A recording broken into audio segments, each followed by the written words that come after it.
right, welcome to Integrate or Die. I'm Steve Hunt. And I'm Jordan Katz.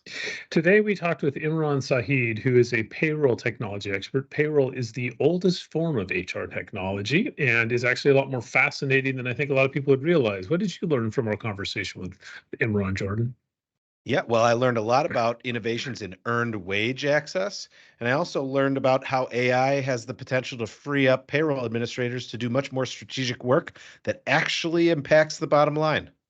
Yeah, and also the couple of things that I really took away from it. One was reframing payroll around the impact that payroll tools and technology have on financial well-being by giving people control and access to the wages that they've earned, which I think is a really interesting impact of it. And the other one was how much the old payroll technology limits people's sort of willingness to try different ways of paying people because they're sort of stuck in the past. So it's almost like Yep.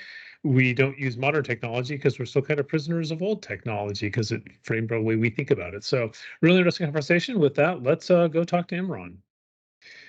All right. Well, hey, Imran, thank you so much for appearing on the show. You know, the way we always start the show is kind of explain why we asked you on. And the reason that we asked you on the show is that you represent payroll technology, your background, which is the oldest form of HR technology. And I think people often think of it as boring, but I think the challenge for you is to convince us it's not boring. But which I personally believe it isn't. I think it's really cool. But Yeah. that's kind of how we would describe you. So, but you know, how would you describe yourself? What is your background? What is your focus in this topic? What do you bring to the table here? Absolutely. Appreciate it, Steve. So my background is, I've worked with both HR, time and payroll technology for, here at SAP for the last 10 years. And I guess the unique thing I have is that I've focused on it in a variety of roles. And I think that gives me kind of a good point of view, right? So I started my career, I did services where I was actually implementing the technology and helping clients, right? Helping them transform their business. Then I kind of changed gears a little bit and I started teaching the classes on how you implement this. So actually teaching the consultants how you configure this and what the best practices are, things like that. Then I changed roles and took a role in product management. So now you're talking about actually, building the technology from the inside out, inside of SAP. How do you build it? How do you prioritize things? And then, from there, I've actually took a role doing, go to market and product marketing. So how do you actually take what you've built and get it out into the marketplace and get it, marketed and get people interested in it, right? And so I've been fortunate enough to see and understand it from a variety of angles, and also, I've gotten a front row seat to the transformation of the technology, right? From on-premise technology, which is where I started, right? I started doing programming at the beginning, to now, Wow. the cloud technology and AI, and it's been awesome to kind of see the evolution in not that long of a time frame. So hopefully I'll be able to provide some insights and shine some lights on some of the evolution that's happened there. Well, on that, can you just provide like a quick overview of what is payroll technology? I mean, what actually does it do? Well, it helps you pay your people, and it's never in a silo, because that's the one thing. It's not just that you have just payroll, but when you think about payroll, there's a lot of things that go into it, right? You have HR technology, that's data about your employees, and so you have to have all of that, who your people are, how much they get paid, where they're located, right? Because that includes jurisdictions and their taxation. But then if you have people that have to enter time for getting paid. Well, guess what? You have to track that. You have to track the rate of pay. You might have different rules around there. And here in the US, we also have benefits data, right? Things like your medical deductions, your 401k.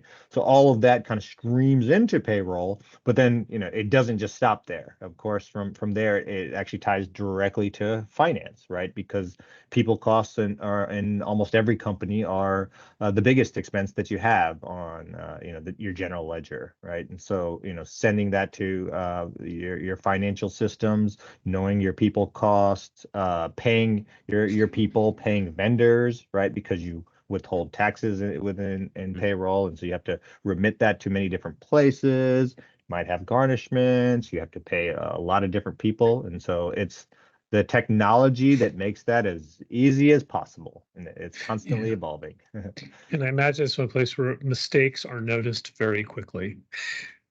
Yeah, for 90%, it's not an A, it's an F. That's a good point. That's a good point. Yeah. Yeah. No, So no thank yous either. People don't give you thank yous for, Right. hey, you got my pay right again. Nice work. The But unsung hero of HR technology. that's for right. It's sure, like the for plumbing sure. of HR technology. We only talk about it when it breaks. And sometimes when it breaks, it's not your fault, right? Because if the employee entered their time late or wrong, then they're like, hey, I didn't get paid. Well, did you submit your timesheet? Did your manager approve it? And payroll might take the heat for that, even though it wasn't necessarily their fault. It might have been the employee's fault of not entering the time or approving it or whatnot. Well, this show, we talk about is looking at that there's different sort of core capabilities of HR technology and they need to tie together. And when you think about your area of expertise, not in terms of just, payroll technology, but this idea of, the four areas we talk about are technology to understand people's capabilities, technology to improve workforce operations, technology to increase employee engagement and collaboration, or technology to provide sort of insight through analytics. What would you say in your career has been the main focus, your real core expertise? Yeah, absolutely. I mean, I think it's absolutely improving workforce operations, right? You think about your core HR system, right? That's all of your people that work for your company. How do you manage them? How do you store their data? How do you get it out to other places in the business and outside the business that need it, right? HR operations. And then, we talked a little bit about time and attendance management, or workforce management as it's called sometimes. That's people entering their time to get paid, and sometimes that goes across the business, and that's definitely needed for payroll operations, right? And so from hire to paying someone, that's really what I focused on. And it's a deep area, especially when you think of all the different topics that kind of go into that. Yeah, and it's different in different regions, different states, different cities. There's all these different laws and regulations that go into it. So, Absolutely. the first question we want to ask about previous successes. You've been in this field for a long time. What is it that you've seen with payroll technology that has really had a powerful impact on organizations or employees that you're kind of surprised not everyone's using? It's funny. It almost sounds crazy to say this in 2024, and my point of view is it's surprising to me to see how many companies still don't use self-service and mobile solutions, right? So that's employee self-service, right? Employee updating their bank account themselves, entering, updating their address when they move themselves, or quickly requesting time off, entering their time, viewing their pay, right? I mean, we were talking about this 10 years ago, but I still meet customers that haven't quite adopted that. And, that to me is always an area where you can get so much value, right? Because you think of old school HR, and that was, I have to sit there and my HR team sits there and, sits on the keyboard and keys in all these things. So we get like paper forms coming in, or maybe even some workflow or something, but I have to take what someone entered and put that in, right? But there's a ton of value of just trust your people to own their data, when they move, let them put in their address change, and then give them the tools where they can, view their pay statement. So if I am going to apply for a mortgage, I don't have to send a ticket to HR saying, hey, I need my pay statement, right? And let me just download it and then put it in my email. 5 seconds. I did both of the activities on my phone, and I'm done, right, in just a couple minutes. So that's one we've been talking about for a while. But especially with larger organizations, I think it's one of those things that absolutely every company should start using that. And what do you think's what's the biggest pushback on that? Why aren't companies adopting that? Because it does seem very basic, very foundational, very reasonable. We enter that stuff in all the time for banks and investments and doctors and whatnot accurately, or if we can reconcile if we did it inaccurately. What's the pushback? I think it's culture, and in some cases tech, right? And so the culture of, oh, well, one of the most dangerous statements. Well, we've just always done it this way. Steve, I know you and I have had many conversations, and you hear it all the time. Well, that's just how we do it. And like Yeah. you have people and their jobs are keying it in, and that's what they're doing. So rather than them having to go and look and do something slightly different within the organization, you're just comfortable with it. You've always done it that way. And then in other cases, if you're still using on-premise technology, then self-service was an add-on that you had to Yeah. go and implement, and there's an IT project behind it. Whereas now when you look at cloud technology with almost any vendor, it's just built into it, right? And so I think those two things are the biggest reasons why we're still having this conversation in 2024. It's kind of Wow. amazing. It's not like if it's not broken, don't fix it kind of thing. But if you think about it, it is Kind of is broken. broken. Yeah, it is Yeah. broken. I'm like, for one thing, I feel sorry for a poor person whose job is to enter payroll data. That's what a cruel, unusual job. But the other one is employees. I would think employees increasingly would be like Yeah. demanding this. But Yeah, it's frustrating. It's frustrating. And I mean, when I talk to people, they have had employees that quit over frustration. Maybe not for like an address change, because that's something that you do once in a while, right? Not people usually move, not even once a year, right? So that type Yeah. of thing, or people don't change their bank accounts that often. But when you're talking about like time and attendance, and if I have to enter time in, just the convenience of me doing that on my phone, because that is the number one interaction, especially from an HR technology standpoint, that many people have with the HR system is, and now technology has come a long way. You can do things to automate it, right? You have the ability to, within the geofencing, where once I come to work, I can automatically clock in and things like that, right? And so technology has come away where we can make that easier. I feel Yeah. like there's a chance that the majority of people don't know what they don't know, right? An average Yeah. employee who's Yeah. been at a job for a certain amount of time or been in certain types of jobs for certain may not know that something great exists, right? Like I think Yeah. the Yeah. three of us have probably had different jobs where you've had different expense entry types of platforms, and some are really easy. You take a Sure. picture of the receipt and it's great, and some are so time consuming it is almost worth it not to accept the. So how do you surface those types of perceptions and that type of what I would think is probably background chatter in in the hallways and around the water cooler, to surface that up might not always happen unless you're specifically looking for it. Yeah. Yeah. In many cases, your CHRO or leadership person has to say, hey, we're going to look at, cloud technology, and we're going to look at doing things, and, we're going to make an intentional, conceited effort to do things differently, right? And so oftentimes that happens with someone new coming in, or just a really bad pain point, right? Let's say you did mess up payroll for a big population and it bubbled up, and now your leadership team says, hey, we need to do better here. So you either have that type of error, or you have a new leader with, trying to make a cultural Yeah. change of, hey, let's do things more, from a modern point of view, right? Yeah, I think it's probably we're going to get to a certain point. It's a tipping point, like a lot of things like the mobile access, so where eventually people will say, "Why aren't you where you should be on this?" Well, Yeah. going Yeah. on, so that's interesting. But that's talking about one thing that we've had for a long time. Why aren't people using it? What about things that are happening right now? What are you working on now? What are you familiar with right now that you're excited about?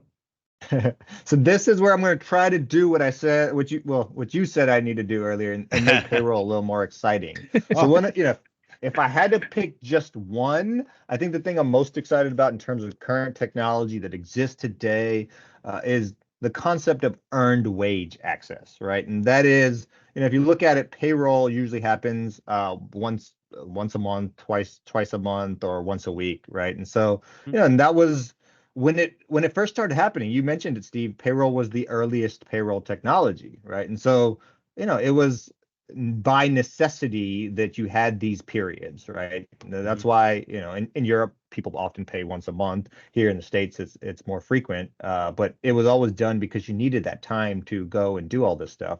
Whereas now, with the use of technology, that's no longer necessarily the case. And so there's a whole bunch of vendors that have this concept of you can access your pay earlier. I think the things really changed with the gig work, and when companies like Uber and Lyft came, and it was a big draw to people of, hey, you get your money today. So you drove people, you dropped them off, or you did this stuff, and hey, yeah, you can get your money today. And people now started asking the question of, well, when I work my job, why can't I get some of my money today, or I'll, Yeah. like that type of things, right? And so, I think that is definitely a reality that can be implemented today, right? And to me, I'm passionate about that because I think it really helps your people, right? Because Hmm. the payday loan industry is a very predatory thing. You kind of take advantage of people when they really need it, and it's kind of giving them very high rates of interest that they have to pay back. So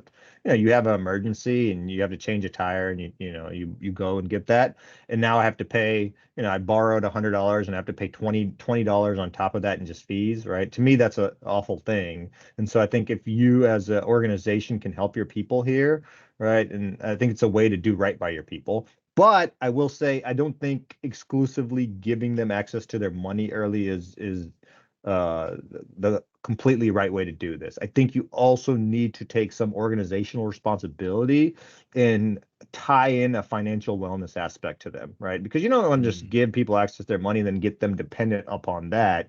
You want to try to educate your people and help them and educate them, right? And so with the technology, I think it's easier to roll out these programs, and then there's different commercial models behind it too, right? In some cases, some of the partners that we've worked with, they can do this at no cost to the employee and no cost to the Wow. employer. And the reason that works, people are always like, well, where do you make your money? Yeah. And the answer to that is, in the credit card processing fees, right? And so there's commercial models out there where, let's say Jane Doe works at a company, she needs access to her money, she can immediately request that. So usually these companies don't give you all of that. So if you work 10 hours, you make $10 an hour, and you have $100 sitting there are taxes and maybe other benefits. So typically the rule of thumb is 50%. So $50 that you can access, and you can give them access to that. And so how some of these companies monetize that is they allow you to transfer that to a virtual card. And then when you go to the tire shop and you pay for that, they get the transaction fee. So it's easy to say yes to, in the fact that you can roll it out without a cost to the employer or the cost to an employee. And then you actually give flexibility where if they do want to transfer it to a bank account, they still let them. And in that case, they wouldn't really monetize that particular way. And I think they're okay with that. And I think that to me is the current technology that helps people and kind of makes payroll exciting. Of like, give me my money when I want it. Right? Can I ask a quick question? Let's part of it being exciting, maybe if you could pull back the curtain a little bit on payroll. So you used to hear like, oh, we got to run payroll, right? And that was that's why we pay every 2 weeks. And the little people always assume like they were, reconciling hours and times. Are we close to a point now where running payroll is nearly instant, right? Because technically, eventually, couldn't we just turn on the faucet and every hour you work, you get a little drip of money into your bank account, right? So you're actually in real time. Everything in life now needs to be in real time, per se. So you turn on the faucet, and as you work every hour, you get a little drip into your bank account. And then instead of having, paying in arrears or whatever, you just get it when you earn it, right? Are we close to that? Is that even a concept that is viable? Well, I think it is viable, absolutely. And from a technology standpoint, I think it is also feasible. I think the place where you're going to struggle with that is, like a lot of the laws across geographies, countries are built with the periods you pay in mind, right? And so so you think about that. I think that'll be the biggest hindrance to things, right? And so can a So meaning you technology could kind of do it? trip up on a Yeah. law for paying people sooner than you're supposed to? Yeah, you absolutely could. That's an Just how insane you law. how well, like if you think about when these laws were written, they were written with the assumptions of many of these things, the assumptions that you have these period of pay. But then, Yeah. you also look at it of it's not just payroll alone that has to happen, right? Like, and oftentimes, you have benefits data that has to come in, right? You have time data Sure. that comes in. So how, in many cases, the biggest holdup you also see is, do people enter time every day, and do they approve it every day, right? As a manager, do you want to The approvals. Yep. approve all your people's time every single day, that also is a hold up to Yeah. some of these things Yeah. too. And so I think some of them are going to be process things, some of them are going to be legal. I think the tech is now getting there where that is possible, but I think the earned wage access kind of gives you a little bit of the best of both worlds, right? That's Yeah, I like interesting. that. It gives you that flexibility when you need it, but you need it all the time. I do think that point too with like laws in general, which especially with like hourly wage laws, these laws were Yeah, written like in the 1930s, some of them. you're right. We've just Absolutely. modified them. We haven't actually gone back and totally Yeah. changed them. And you just see that in a lot of things, particularly with payroll. Some of these laws are really from a different era. Yeah. Um, so the technologies move beyond it. One of the things that I think you mentioned though, that I kind of want to unpack a little more is this idea of approaching payroll from a financial well-being perspective, where as you were talking about it, that when you're paying people, financial well-being is one of the biggest sources of stress in the society. It's like it It has is. tremendous Yeah. impacts. And I never really thought about that. Organizations do a lot of things with like safety well-being and stuff like that. Yeah, can you talk a little more about how you could see payroll moving into more of a financial wellness solution as opposed to just a transactional compliance solution? Because that's pretty fascinating.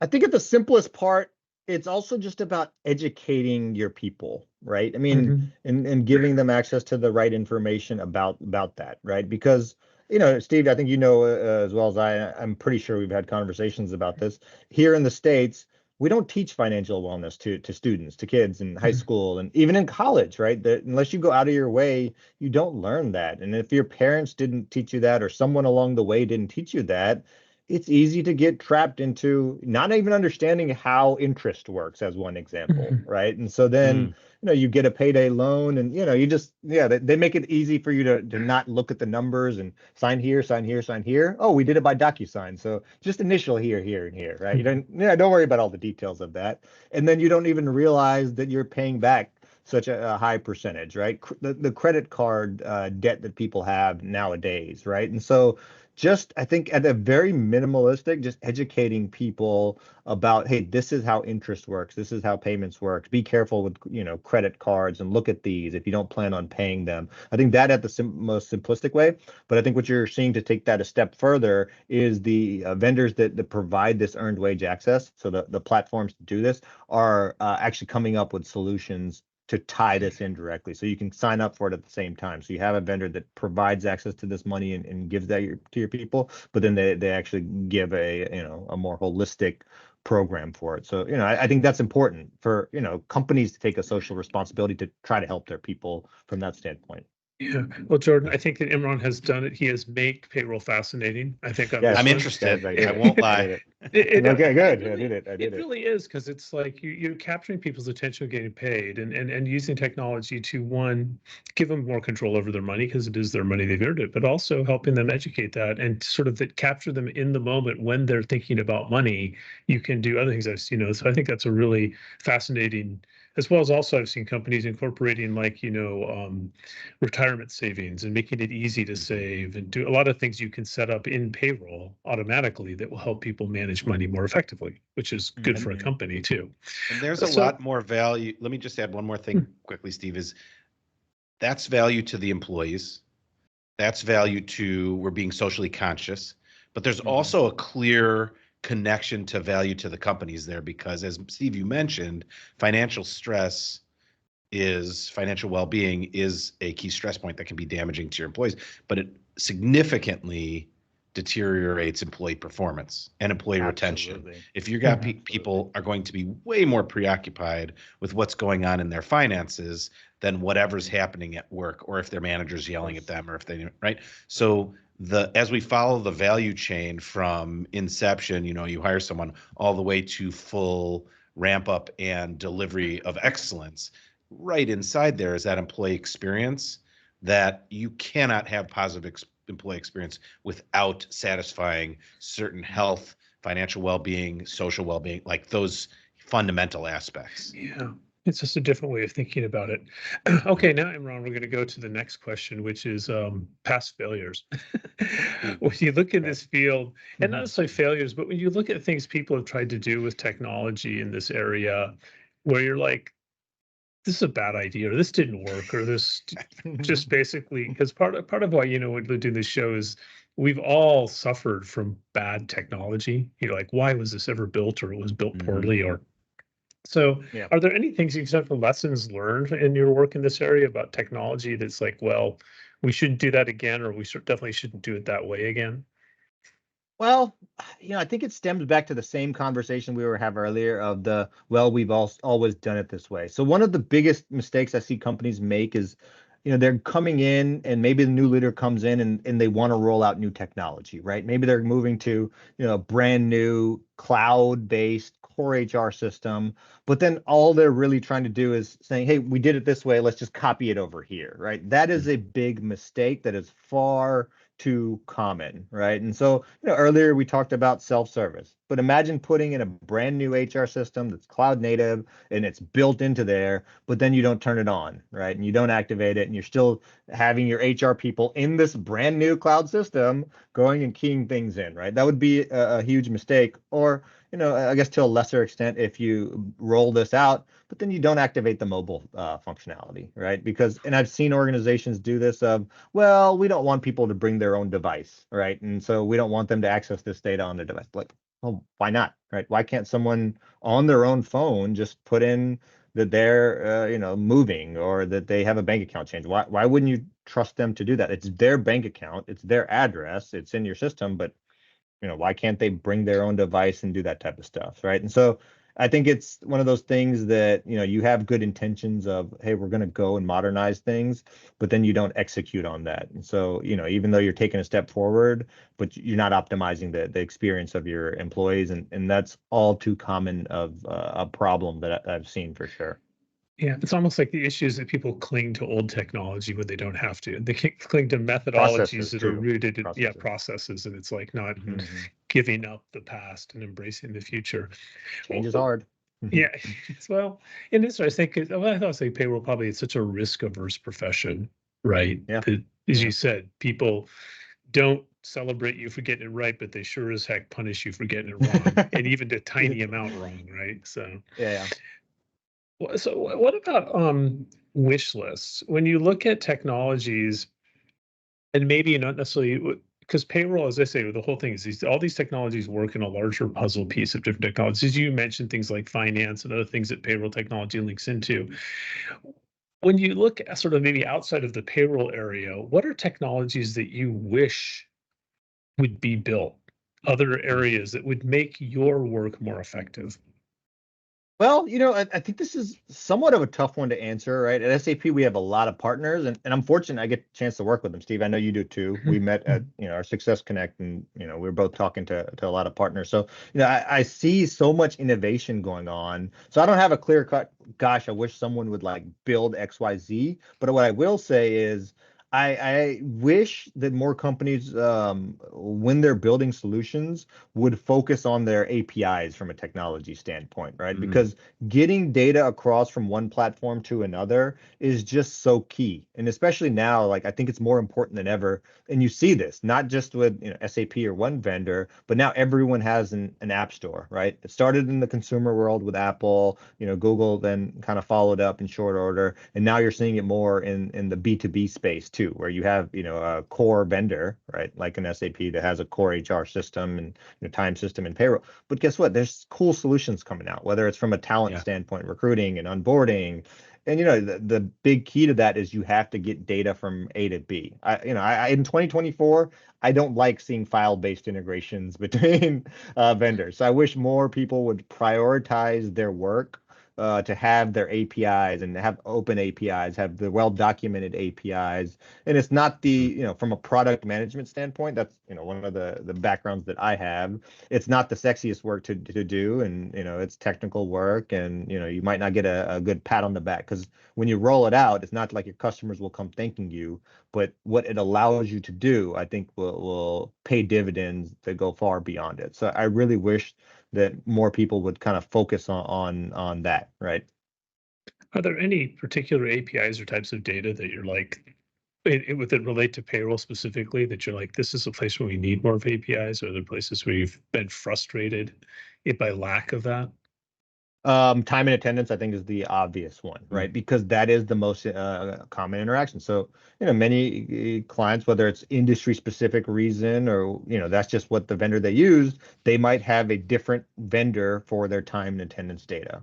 So think about it. It's a massive amount of data. If you have a hourly workforce of 1,000 people, guess what? All 1,000 are entering time. So, you get 1,000 people that are entering time, and then they all need to be approved. And then, I think one of the problems from a technology standpoint we see is if you're using a flat file-based integration, guess what? It's probably coming in best case at the end of the week.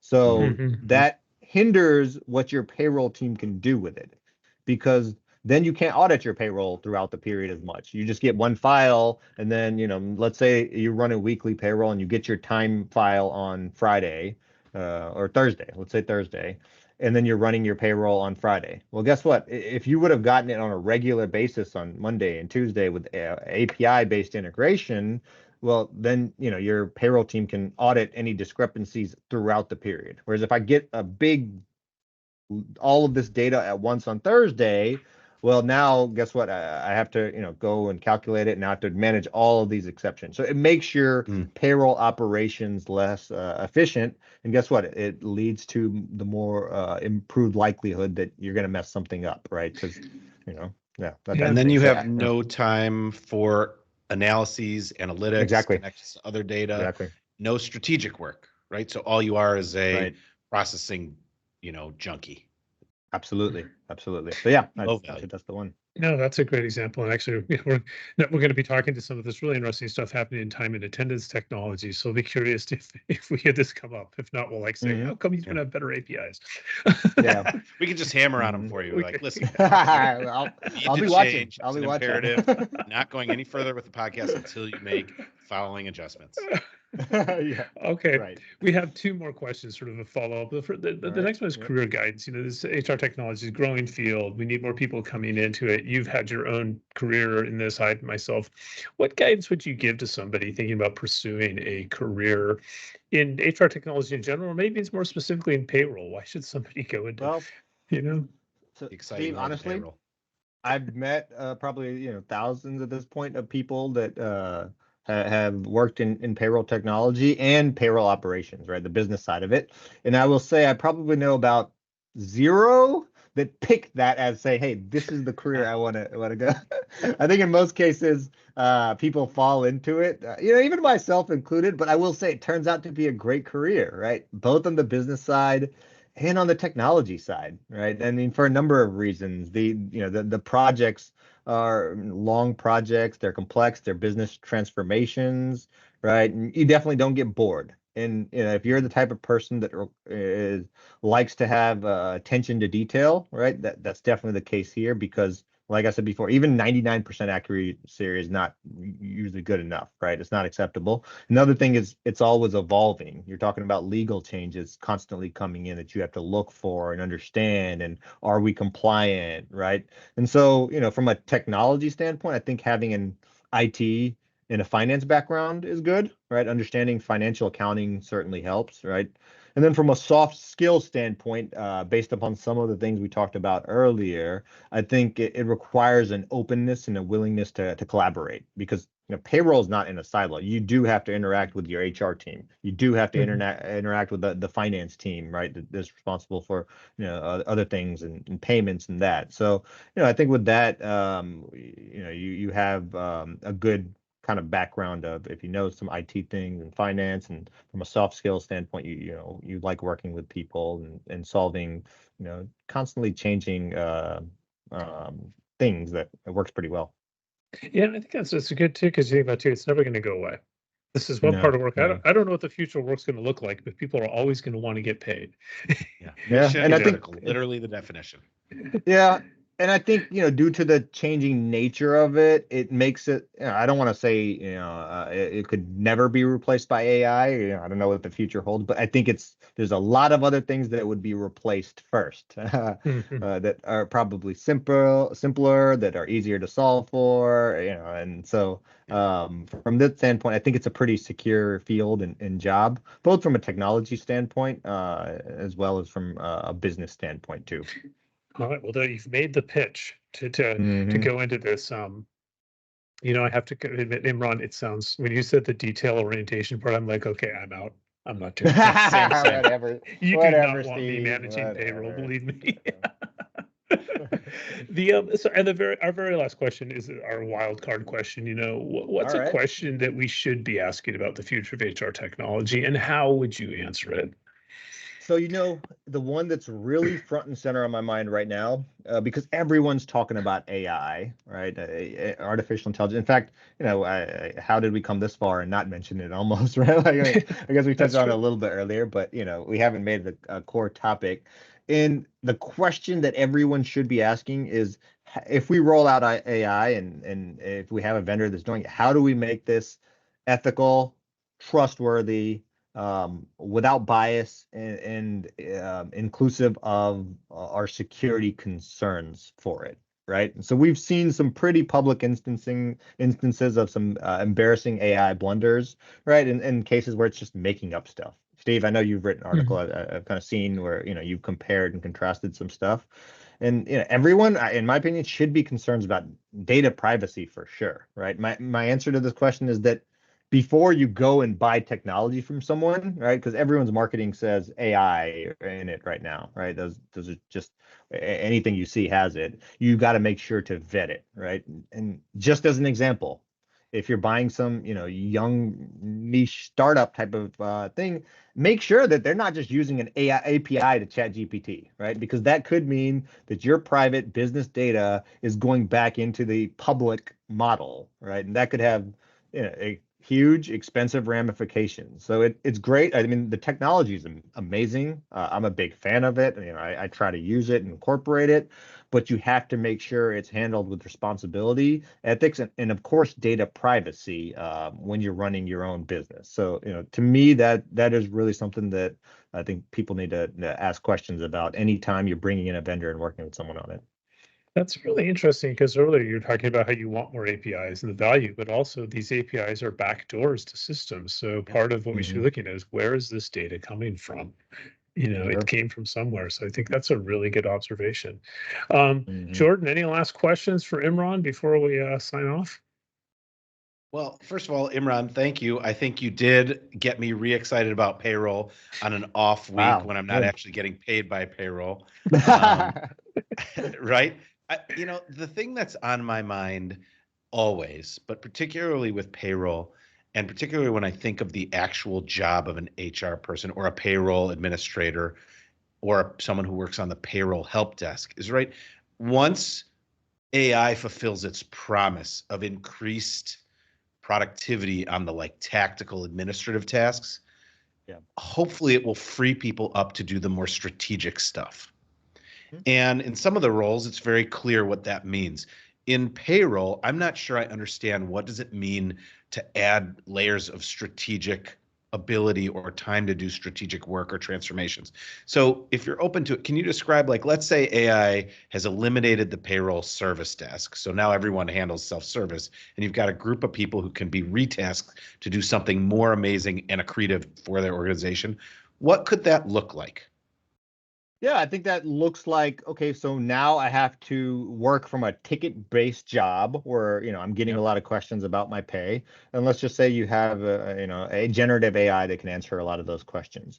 Yeah. Now, Right. I would hope that I can work and look at more analytics, right? And look at Mhm. trend data. So, how many people have we hired this period? What are we trending like? What are our costs like? And I think that allows you to contribute at a higher level, right? Maybe even C-level conversations of being able to, point out where we are from a cost standpoint, right? Mm, Overtime, how much are we paying in overtime? Can we be okay. more proactive about this, right? If you have the right technology set up, right, and you have your time being entered, you have an API, it works well, and time data is coming in Monday, Tuesday, Wednesday. Yep. Well, what if on Wednesday we could know that there's more overtime or double time, and what if we could proactively then adjust the schedules of people or to reduce that? To me, that is a Yeah. direct cost savings of just resource allocation, right? And so if you can understand that this is happening, point it out, then you can actually save tangible dollars. And then you can have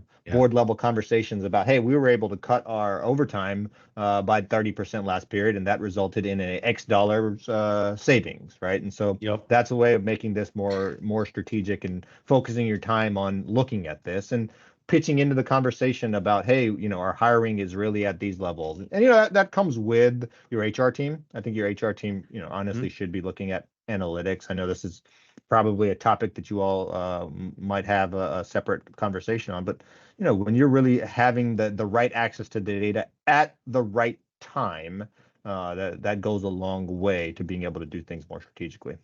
Yeah, Nice. I think that's good. I think that's sort of analytics and pay, but also the other thing I would go back to, and you mentioned, is the financial well-being aspect of it. It's a little bit like there's in accounting and finance, right?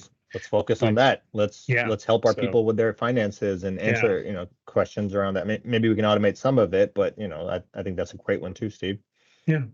Well, Imran, thank you so much for appearing on Integrate or Die. You've provided some great observations on payroll, certain things I had not thought about. It's one of those areas to say it is the oldest form of HR technology, but it is not the old. I was going to say it's the oldest, but it's not old. It's becoming new all the time. So thank you very much. Appreciate it. Can we Thanks, Imran. Can we call it integrate with APIs or not? No, I'm just kidding. Sure. I'm open to that. Just joking. Well, thank you guys for having me. I enjoyed it very much. I appreciate it. Thank you both so much. Always a pleasure.